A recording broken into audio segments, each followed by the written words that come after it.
Aujourd'hui, nous sommes réunis pour travailler sur la distinction entre les terminaisons ER infinitif et les terminaisons et suivantes participe passé. Alors, comment est-ce qu'on fait pour les dissocier? Plusieurs règles à retenir que je vous laisserai noter sur votre cahier ou à apprendre. Apprendre, c'est-à-dire savoir les réexpliquer et redire par cœur. Alors, on va commencer par le participe passé, donc toutes les formes en et accent aigu pour les verbes du premier groupe. Le participe passé dit qu'une action est terminée. Par exemple, dans la phrase « elle a terminé son travail », vous avez le verbe « a terminé » qui exprime que l'action est achevée. De même, dans « elle a mangé », au moment où je le dis, « a mangé » signale, sous la forme d'un passé composé, que l'action est terminée. Dans les deux exemples que je viens de vous donner, on constate que le participe passé n'est pas employé seul, il est souvent derrière un auxiliaire et employé donc dans un temps composé. Alors vous pouvez les avoir au plus que parfait, elle avait mangé au passé antérieur, elle eut mangé, au futur antérieur, elle aura mangé pour les temps de l'indicatif, et puis sinon bien sûr ça existera au conditionnel passé, elle aurait mangé, et tout ce qui s'ensuit. En dernier cas de figure, on peut aussi avoir le participe passé derrière un nom, mais employé sans auxiliaire placé devant, et à ce moment-là, il fonctionne comme un adjectif. Ça serait le cas dans la phrase « affamée, elle a tout mangé ». Affamée s'écrira « e » puisque ça s'accorde avec le pronom personnel « elle », c'est « elle » qui est affamée. La petite règle mémotechnique à retenir, c'est que pour reconnaître une forme de participe passé, on peut le remplacer par pris, c'est-à-dire un verbe qui est au troisième groupe, dans l'opposition prendre ou pris, c'est le choix du verbe prendre là qu'on fait ici, et bien permettra d'entendre la différence entre un infinitif et un participe passé. Exemple dans ma phrase « affamée, elle a tout mangé », je peux remplacer manger par pris, affamée, elle a tout pris, ça se dit mieux que affamée, elle a tout prendre, et donc à manger s'écrit et. On reverra pourquoi dans une autre vidéo, alors que le sujet est elle, manger s'écrit et non pas et e. C'est une question de choix d'auxiliaire. Tous les participes passés ne suivront pas les mêmes règles d'accord. On passe au deuxième cas, l'infinitif maintenant. Donc l'infinitif se termine en ER, il désigne une forme invariable, c'est-à-dire que vous ne pourrez jamais mettre cette forme verbale au pluriel, elle ne peut donc jamais contenir de S. Elle s'emploie, cet infinitif s'emploie derrière un premier verbe conjugué, comme dans la phrase « elle a fini de simuler la malade », et bien de simuler la malade est placé derrière le verbe « a fini ». C'était le premier verbe. Le second s'écrit donc à l'infinitif. Elle a fini de simuler la malade. Simuler s'écrit donc ER. Dans cette phrase, on a vu que simuler n'était pas tout seul. Vous aviez la préposition de qui était placée avant.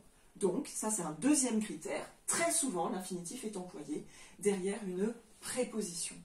Et enfin, à quoi sert-il l'infinitif? Eh bien, à dire qu'une action n'est pas datée, contrairement au participe passé qui, elle, était achevée. Elle n'est pas encore passée. On parle d'infinitif présent, d'ailleurs, pour cela. Alors, petit exercice d'entraînement entre vous. On va chercher ensemble les terminaisons à partir de 3 phrases. Je vous laisserai un petit temps pour réfléchir et ensuite on expliquera ensemble le choix de nos terminaisons.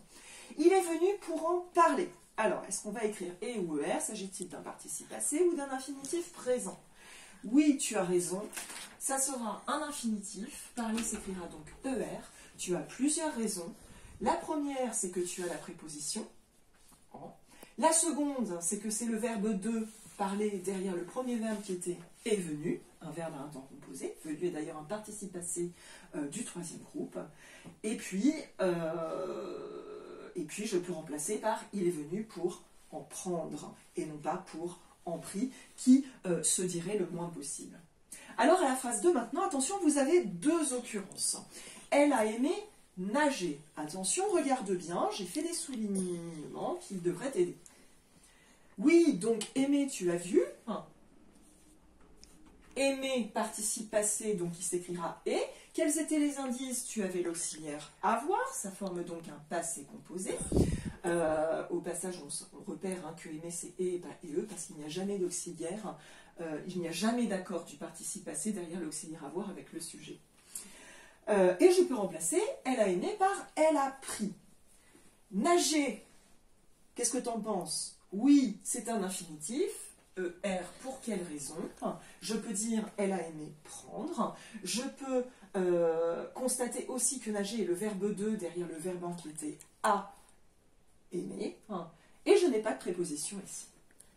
Dernière phrase, effrayer les amants ont menti à Gorgibus. C'est une phrase qui est extraite du médecin volant de Molière.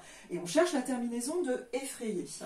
Alors, vous avez un petit fléchage qui montre que effrayer se rapporte à amant. Vous avez ici un participe passé qui est employé comme un adjectif parce qu'il n'est pas pourvu d'auxiliaire qui le précède.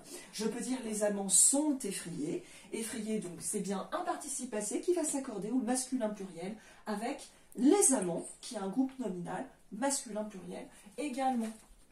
Voilà, je peux toujours remplacer, un petit problème avec mon stylo, je peux toujours remplacer un participe passé comme ça, qui est séparé du nom qui l'accompagne par une virgule, en épithète détachée pour le coup, par une proposition subordonnée relative, qui paraphraserait ce lien entre les différents éléments, et qui donnerait donc les amants sont effrayés.